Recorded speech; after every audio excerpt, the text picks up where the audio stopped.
रजनी को बचपन से ही पेंटिंग का बहुत शौक था। वो हमेशा से ही पेंटर बनना चाहती थी, पर उसके माँ और पिताजी ने उसको कभी भी इस चीज के लिए सपोर्ट नहीं किया और उसकी शादी नीरव से हो गई। नीरव रजनी को बहुत प्यार करता था, पर रजनी हमेशा चुपचाप ही रहती। वो इस शादी से खुश नहीं थी। वो ये शादी नहीं करना चाहती थी। उसे तो हमेशा से पेंटर जो बनना था। अपने इस सपने को वो नहीं पूरा कर पाई, इसलिए वो हमेशा उदास रहती थी। रजनी, बहुत ही बढ़िया फिल्म लगी है, कल देखने चले? नहीं जी, कल मुझे बहुत काम है, मैं नहीं जा पाऊंगी।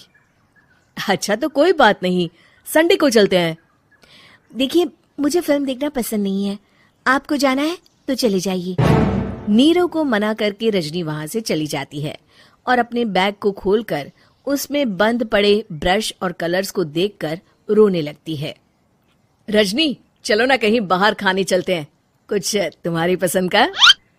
जी, मुझे नहीं जाना, मेरी तबीयत ठीक नहीं है। रजनी वहां से चली जाती है। नीरव को समझ नहीं आता कि रजनी उससे इतना दूर क्यों रहती है। वो जब भी उसके साथ वक्त बिताना चाहता है, रजनी कोई ना कोई बहाना बना देती है। एक दिन घर पर कोई नहीं था। रजनी घर का सारा काम जल्दी से खत्म कर लेती है। घर पर अकेले होने के कारण वो सोचती है कि वो आज पेंटिंग करेगी। वो अपने कमरे में जाकर पेंट ब्रशेस और कलर्स निकालकर जैसे ही कलर मिक्स कर रही होती है कि दरवाजे पर बेल बज जाती है।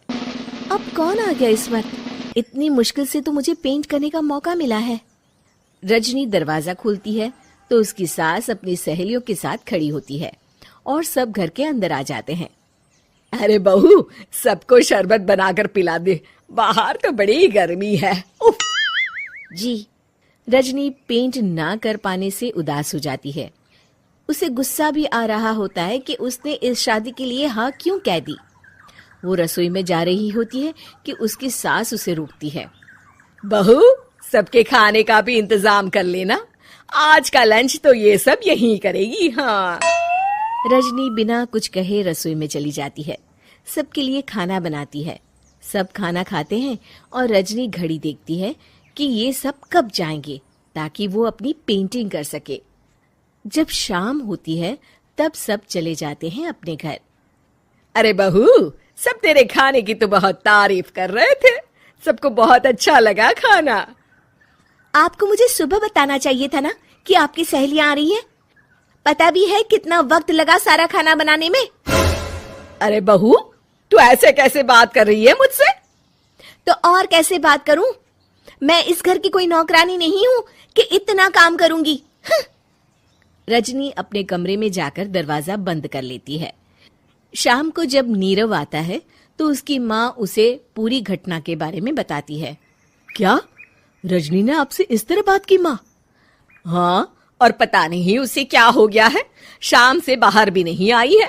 मैंने तो कई बार आवाज दी, खाना भी नहीं खाया उसने।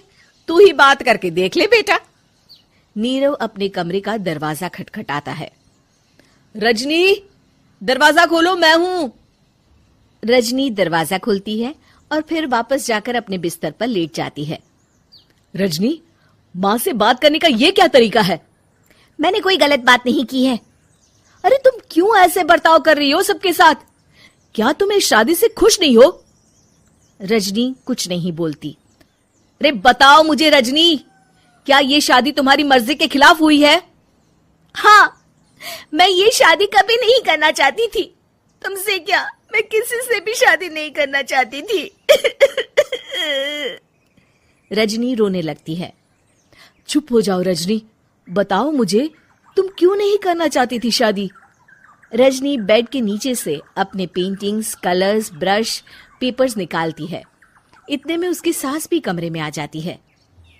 ये देख रहे हो, ये थे मेरे सपने। मैं पेंटर बनना चाहती थी, पर माँ पापा ने कभी सपोर्ट नहीं किया और मेरी शादी करवा दी। मेरे सारे सपने टूट गए। हर वक्त बस गुस्सा आता रहता है मुझे। मैं जानती हूँ कि आप लोगों की इसमें कोई गलती नहीं है, पर मैं क्या करूँ, मुझे समझ में नहीं आता।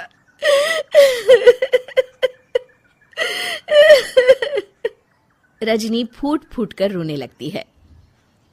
मुझे माफ कर दीजिए, आप दोनों के साथ मैं बहुत बुरा बर्ताव कर रही हूँ। अरे रजनी बेटा, चुप हो जाओ तुम। नीरव पानी लेकर आता है। ये लो पानी पियो और शांत हो जाओ। रजनी पानी पीती है और उसकी सास पेंटिंग्स देख रही होती है। अरे नीरव, हमें तो पता ही नहीं था कि हमारी बहू कलाकार है। अरे कितनी अच्छी पेंटिंग्स बनाई है, देखो तो। ये वाली तो मैं अपने कमरे में ले जाऊंगी। आपको ये पेंटिंग्स अच्छी लगी? अच्छी नहीं, बहुत अच्छी लगी। और तुमने हमें बताया क्यों नहीं? तुम जब चाहे पेंटिंग कर सकती हो रजनी। हम तुम्हारे सपनों को पूरा करने में तुम्हारा पूरा साथ देंगे। हाँ बेटा, हम कला की कद्र करते हैं। हम कलाकार तो नहीं, पर मुझे गर्व है कि मेरी बहू एक कलाकार है। रजनी, नीरव और सास तीनों हंस